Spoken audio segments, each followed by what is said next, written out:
I'm going to demonstrate my first ever officially licensed airsoft pistol, and it's the Desert Eagle .5 AE made by Cybergun and WE Tech in Taiwan. So let's head into it. So this is my Cybergun and WE officially licensed Desert Eagle .50 AE. Very loose. So it is made of full metal frame and a polymer grip. I already bought an extra magazine for it, and this is the BB loader for the magazines. So it's a single action pistol. This is the safety, and this is the slide release. No, this is the disassembly button for the slide to be released. Then this is the slide release, and this is the mag release. Okay, so it has already a single BB chambered inside, which is why I put it in safety mode.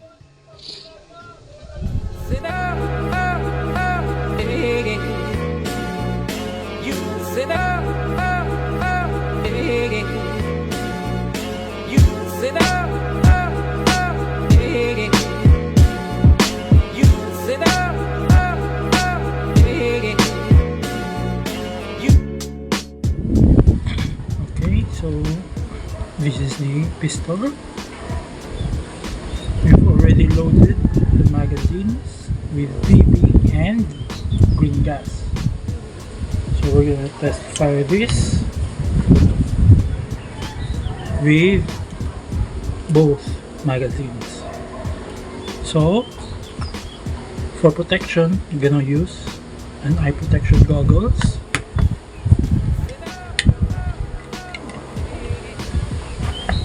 Okay, so when you engage, make sure trigger finger out. Don't point it at anywhere else. Assume that this is a real firearm and there's a bullet chamber inside. So again, trigger finger out, point it in a safe direction, and then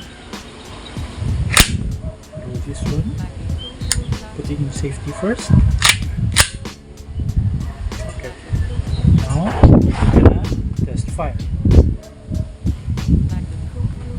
Putting disengage safety.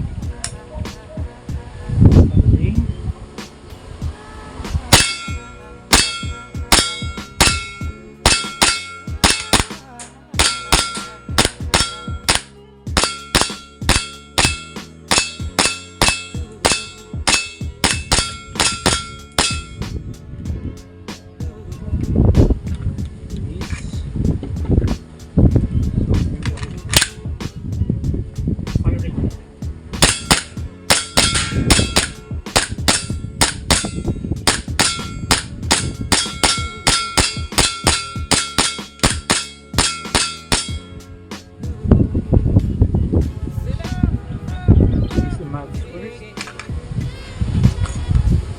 Pull back.